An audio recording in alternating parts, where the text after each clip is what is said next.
Sabe aquele momento em que tá tudo muito perfeito, tá tudo bom, tá tudo ótimo, maravilhoso, mas a gente sente que, cara, a gente quer mudar e a gente fica louco porque, gente, mas tá tudo certo. Por que eu vou mudar logo agora? O Emílio vai trazer pra gente essa discussão em mais um livro dele, dessa saga de leitura de um ano de histórias do Emílio Garófago. Vamos lá? Olá pessoas, eu sou a Fê Castilho, sejam bem-vindos aqui a esse canal. E hoje eu vou falar pra vocês sobre mais um dos livros que eu li nessa maratona de leitura de 2025, de um livro por semana. Sim, podem dizer que eu estou roubando lendo livros pequenos, mas é a vida. Nas semanas, na resenha ali que eu faço, na resenha não, a resenha aqui, né?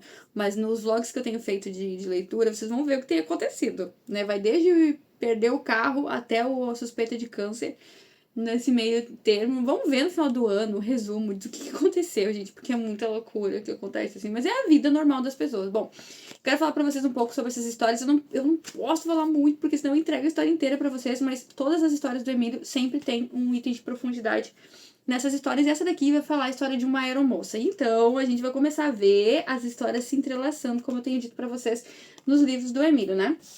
Bom, esse livro aqui, Voando para Leste, vai trazer uma história que vai contar o final, né, da história do outro livro que a gente falou aqui no canal, tá? Tem a resenha aqui, foi um dos livros da semana de leitura, que foi em janeiro que eu li ele, que é o Peso das Coisas, que vai dar lá uma bagunçada na gravidade do mundo, é muito legal. Então, assim, nós vimos o Peso das Coisas, depois a gente vê que toca nesse mesmo assunto da gravidade, quando chegou a hora de parar de chorar, né?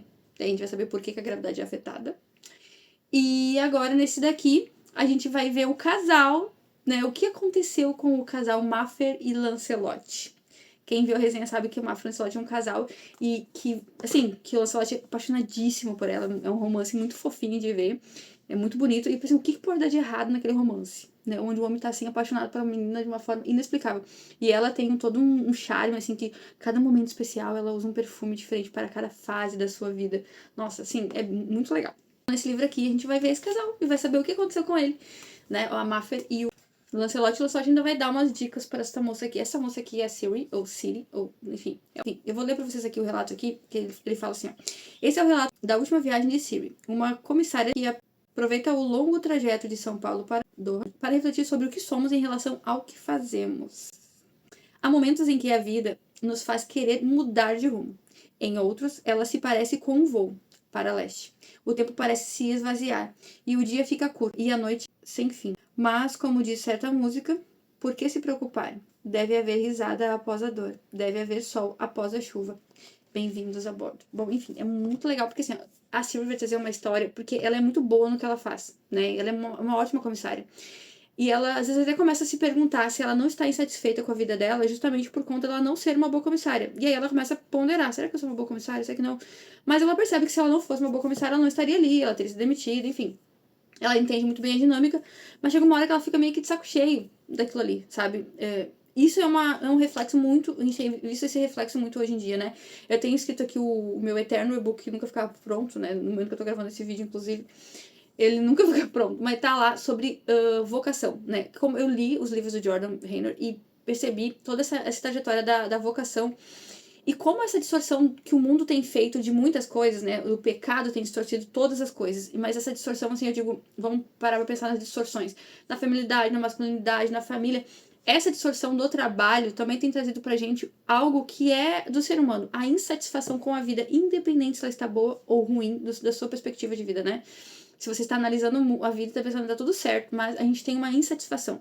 Lewis vai dizer que se eu não fico satisfeito com nada aqui na Terra é porque existe algo além da Terra. E é justamente esse o ponto. Mas até a gente chegar a essa conclusão, demora. E o que acontece com a Silvia é que ela chega num ponto assim, a gente, por exemplo, ela tá num voo que ela vai sair de São Paulo à noite e ela vai chegar nessa outra localidade à noite. Então ela não vai ver a luz do dia, né? A noite vai ser muito longa. O Emílio vai dizer que chega um ponto na vida em que a gente tem que tomar uma decisão. Sabe o que eu sinto que o Emílio quis dizer aqui? É que não importa se você está fazendo sempre as mesmas coisas todos os dias. Se você não entende o propósito da sua vida e de quem nós somos de verdade, né? Não só a partir do que nós fazemos, mas quem nós somos, a nossa identidade, a gente vai sempre se sentir vazio. Porque é diferente. Se, por exemplo, todo dia uma mãe faz comida para um filho, mas uma mãe sabe que ela está no projeto de criar aquela criança, que ela tem que crescer, que ela tem que ser nutrida, alimentada. né? Preservar a vida daquela criança. Então, se a mãe não tem isso claro, como por exemplo, às vezes tu vai para uma escolinha que eles não têm claro que o objetivo deles é de cuidar e educar aquela criança enquanto aqueles pais estão em um outro trabalho para o sustento daquela família, talvez eles não entendam a importância da repetição daquela atividade. Ou seja, uma vida sem propósito e sem intenção. Inclusive hoje, olha só, no dia que eu tô gravando esse vídeo aqui, na escola bíblica dominical da minha filha de 3 anos, a lição era sobre... Gente, os gatos. Gente, os gatos aqui em casa é uma loucura. Eu não tenho gato, mas minha vizinha tem acho que 8. Bom, enfim, a lição era sobre em Coríntios, que vai falar sobre tudo que for fazer, né? Tudo que vier a mão pra fazer, faz como ao Senhor, não como a homens, né? Faz como se fosse pra Deus. Então, quando tu tem um propósito na vida, quando tu entende que tua vida vai muito além daquilo que tu está fazendo, né? Mas é que assim, gente, a gente vive hoje no mundo do trabalho pelo dinheiro. E a gente precisa do dinheiro. Inclusive, o Jordan vai dizer que o reconhecimento de um bom trabalho também é a partir do quanto se paga por aquele trabalho. Ou então, de quanto consegue receber por aquele trabalho, né? E isso também é válido. Não é uma coisa dispensável. Vou fazer agora filantropia. Não é isso. Mas o fato de tu entender que o teu trabalho acima do dinheiro é para resolver o problema de alguém é muito mais efetivo na hora de ganhar dinheiro e usar esse dinheiro do que quando tu faz ele só pensando no dinheiro, né? Quando tu tá pensando de forma mais egoísta. Egoísta nesse sentido, né? Porque tem um tipo de egoísmo aí. Bom, enfim, vou entrar num negócio aqui. Não, calma aí, não é hoje, não é o dia de entrar nesse assunto aí. Mas, então ela começa a ter esse pensamento da vida dela, ela começa a analisar os passageiros. É muito legal que a gente começa a perceber como que como que funciona ali toda a estrutura das aeromoças, dos comissários de bordo e tal. Que eles ficam sempre analisando as pessoas, sempre com planos de, plano B, se acontecer isso, qual é o que pode ajudar, qual que vai ser o, entendeu? E nesse inteirinho aí tem uma moça, né, ruiva, e um rapaz chamado Lancelot. E eles começam a conversar. Eles têm alguns diálogos aqui no final, é muito engraçado. Que ele vai contar a partir da história dele o que ele aprendeu, né? Porque ele também teve um momento de insatisfação. Então, assim, ó, o Lancelot e a Maffer, eles vivem um ápice de amor, né, dos dois. E com o tempo, eles não têm uma vida monótona, né? Vocês vão ver ali no resenha que eles viajam o tempo todo, que é o sonho do Instagram, né? As pessoas olham o Instagram e vejam assim. Esses dias eu postei que as pessoas estão ansiosas para receber carimbo no passaporte. Estão ansiosas para fazer check-ins, né? Para poder receber um café da manhã de hotel. Cara, eu fico ansiosa para ter momentos que eu tinha de quando eu era criança, sabe? Eu sou uma pessoa considerada, até por mim, assim, antissocial. Mas eu sou, assim, ó, era muito bom como fluía a sociedade na minha época de infância. A gente se juntava, tocava violão. Se tu é afinado ou não, tanto faz. Era na brincadeira, era bateção, a gente cantava, as conversas eram boas, a gente ria sem parar, sabe?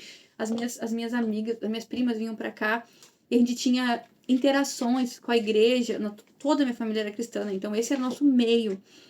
A igreja, a família, sabe? Então, assim, eu anseio por esses momentos, sabe? Porque a gente viu na enchente o que acontece.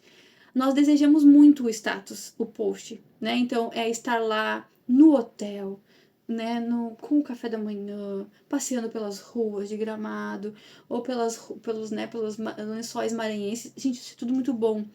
Mas quanto menos tempo a gente investe em visitar os nossos irmãos, e assim, eu digo porque eu também não visito, mas assim, a gente não se convida mais, a gente não tem mais naturalmente essa vontade, a gente tem muito menos tempo, a gente tem muito mais tempo viajando, a gente tem muito mais tempo, isso não é ruim, só que eu digo que naquela época a gente tinha menos possibilidades de fazer isso, então a gente priorizava mais estar com as outras pessoas, e esses momentos eram momentos que ficavam muito na minha cabeça.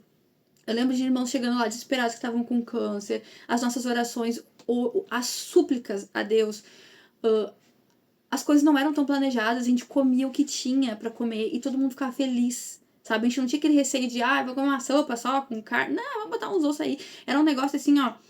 E quando a gente vê no relacionamento da Maffer e do Lancelot, eles tinham uma vida assim, nossa, eles viajavam todo mês, toda temporada, eles não tinham uma vida ruim. E eles conseguiram cair numa situação de monotonia, de um achar que não queria mais estar com o outro, né? Que é assim, ó, cheguei no limite. Por quê, gente? Porque a gente tá vivendo relações pueris. Essas relações que nós tínhamos antigamente, onde nós não tínhamos pra onde ir. Nós não tínhamos dinheiro pra ficar indo pra um shopping, nem todo mundo tinha carro, né? A gente não tinha como viajar, e mesmo quem tinha, viajava uma vez no ano. Agora não. Agora a gente tem muito mais condições, é muito mais fácil de fazer, então a gente acaba naturalmente se afastando das pessoas que, né, porque a gente viaja sozinho, ou porque a gente às vezes não quer, né, não tem condições de sair, de fazer, então a gente acaba não fazendo nada com ninguém, entendeu? Tudo gira muito em torno disso, e nada, não é nada mais tão natural como era antigamente, entendeu? Então não, assim, eu sempre digo isso, não que as coisas sejam ruins, são boas, mas a gente prioriza mais no nosso planejamento fazer essas coisas que parecem ser melhores e mais legais, que é estar fora, que é comer fora, que é comprar 20 mil canetas do Bob Goods, tá entendendo? Esse negócio assim, a gente vai vivendo muito essas coisas que eles definiram. E a gente vai esquecendo que, por exemplo, morreu a avó. Gente, saudade de quando eu na casa da minha avó, né? Pô, quanto tempo eu fui na casa da minha avó? Entendeu? Pô, eu queria ir na casa da minha avó hoje, mas não, mas hoje eu vou no cinema. É isso que eu digo, sabe? Ah, pois é, faz quanto tempo que eu não vou? Nunca fui na casa daquela fulana. Pô, mas é que no final de semana eu vou viajar, sabe? A gente, não digo os outros, todos nós estamos escolhendo menos suportar as outras pessoas. Quando a gente tá no lugar, então a gente tá no telefone. Então, assim, a Maffer e também a Suri, acho que é Suri que ele vai falar, Suri, eles estão começando a chegar na estafa, sabe? Aquela coisa que tu já tá.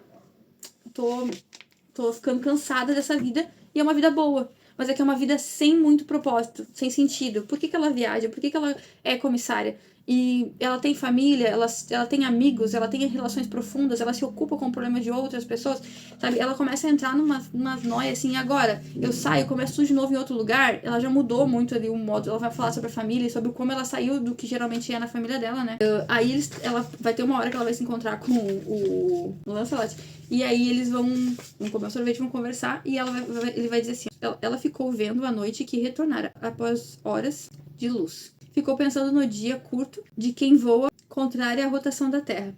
Né?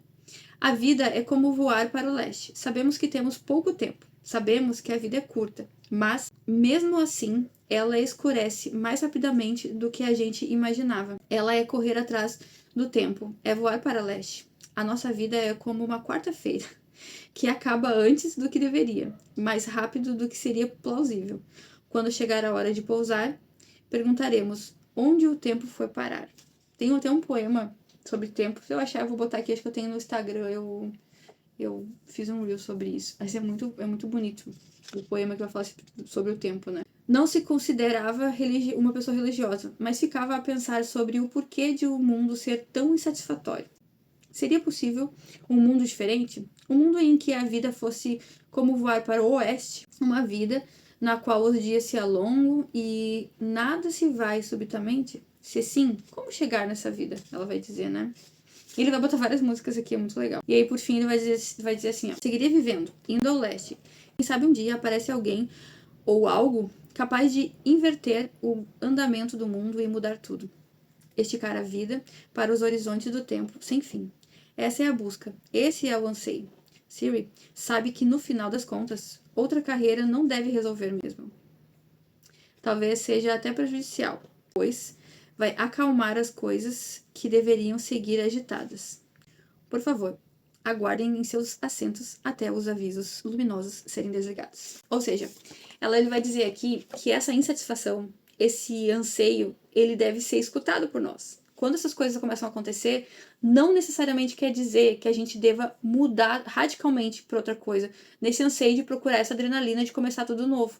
Até porque, por exemplo, o Jordan fala muito sobre isso, que a excelência, a maestria, ela é feita, ela é alcançada com a repetição, com o tempo de prática, né? Só que a nossa vida o mundo começa a dizer que isso é chato, que isso é monótono, o nosso cérebro também começa a dizer, porque ele quer um desafio maior. Mas o que o Emílio está trazendo aqui também, eu acredito, né, na minha leitura, é essa ideia de que a gente deveria buscar o porquê dessa sensação, de entender quem nós somos de verdade e o que nós estamos fazendo, qual que é o caminho. Então, não é a questão de, vamos parar com esse sentimento aí, vamos mudar, aí tu vai estar naquele anseio de estar numa profissão nova, de mudar de carreira, de fazer uma transição de carreira para ver se dá um up, uma adrenalina, não sei o quê. Mesma coisa que a Maffer e o Lancelot. Uma insatisfação nas coisas que, na verdade, não era para trocar, para acabar com tudo. É por isso que as coisas não devem ser levadas de forma muito subjetiva, sabe? Elas têm que ter marcos de responsabilidade, como, por exemplo, o casamento. ele é feito para durar para sempre. Então, se eu tenho isso na minha mente, quando esses pensamentos vêm, né, não teria um divórcio como aconteceu, por exemplo, com a máfia e com o Lancelot. Leiam os livros para vocês verem o entremeio dessas histórias aí, muito legal, tá? Então, eu não tô dando aqui um super spoiler, tá? Leiam pra você ver o que aconteceu com esses dois aí. Tanto o peso das coisas, quanto Chegou a Hora de Parar de Chorar, e esse daqui, são o Voando para Leste, tá? Que eles estão intrinsecamente ligados, tá? Pra vocês entenderem toda a história. Mas essa ideia de que a gente tem que ter parâmetros, né? Então, por exemplo, eu fiz uma carreira, né, como aeromoça. O que tá acontecendo? Por que eu tô me sentindo assim? Quem eu sou de verdade? Onde está a minha identidade? Onde está o meu propósito de vida? Se era só ganhar o dinheiro, ter estabilidade, ter um bom cargo, se for só isso, um dia isso vai chegar no fim, independente da carreira que você escolha. Tá vendo o ponto? Independente do caminho que você leve. Então, nossa, vocês veem como o Emílio tem trazido cada vez mais, assim, gotas de sabedoria nessas coisinhas minúsculas aqui que as pessoas vão dizer, ah, ele tá roubando, tá lendo esse livro aí na tua... Não, gente, pelo amor de Deus. Faz a gente refletir muito. Quero muito, como eu sempre digo, ler o livro Isso é Filtro Solar. Porque deve ser realmente isso aqui deve ser um extratinho de alguns capítulos daquele lá. Olha, bem no estilo Lewis, né? Ele se escreve cristianismo puro e simples, né? Junto ali todas aquelas explicações que ele deu no rádio, né? E faz o cristianismo puro e simples. E depois ele escreve, ou durante, né? Ele escreve as Crônicas de Nárnia, que traz muitos conceitos ali, né? E aqui eu acho que o Emílio faz mais ou menos alguma coisa desse tipo. Nas vozes da minha cabeça deve ser isso. Vamos ver se eu estou certa. Se alguém já leu, por favor, deixa aqui nos comentários pra gente saber. E assim, ó, gente, se inscrevam aqui no canal. Acompanhem os projetos que eu tenho aqui de leitura, né? Às vezes eu tenho alguns períodos dessas coisas que têm acontecido assim com a gente, que é inacreditável. E que fazem a gente bagunçar um pouco, mas eu tenho continuado e tenho sido honesta aqui com vocês. Vou trazer com honestidade no final do ano, vocês vão ver exatamente o que aconteceu, né? Porque é muito fácil chegar aqui e a gente dizer, li. Não, gente, vou falar a verdade, né? O meu compromisso é primeiramente com Deus e eu quero realmente ajudar pessoas como eu, né? Que tinham muita dificuldade, ainda tem muita dificuldade de leitura, alguma dislexia, alguma coisa do tipo, mas que na realidade entendem como é ler de verdade, sabe? Para pessoas comuns, assim, né? É óbvio, gente, que eu sigo e acompanho esses grandes leitores como a Tati Feltrin, mas eu sentia falta de ver pessoas, assim, às vezes com dúvidas bobas que nem as minhas, sabe? As minhas dúvidas sempre foram muito bobas, assim, às vezes fico pensando assim, gente, tinha até vergonha de perguntar, né? De tão boba que eram as minhas perguntas, mas é isso, né? É a gente que lê. O mundo é feito mais de gente que tem a gente do que esses grandes leitores. Eles estão aí para nos inspirar, pra gente poder... eu adoro ver as resenhas da Tati, me dá uma vontade de ler os livros quando eu vejo as resenhas da Tati, e de verdade eu espero que as minhas resenhas, por mais simples que sejam, também deem vontade em vocês de ler os livros e que vocês leiam. Deixe aqui nos comentários se vocês fizerem isso, vai deixar muito feliz. Usem os meus links para que eu consiga refazer minha biblioteca e ler mais com vocês aqui também, tá? Os links vão estar sempre aqui embaixo. Olhem alguns vídeos aqui do canal, maratonem as séries, se inscrevam no canal e mandem para aquelas pessoas que precisam ler mais. Ou que precisam mudar de vida, que precisam encontrar um sentido maior na vida, que aqui não é só leitura, né, gente? A leitura é um instrumento para melhorar a nossa vida no geral, tá bom? Eu vou ficando por aqui e eu espero vocês no próximo vídeo.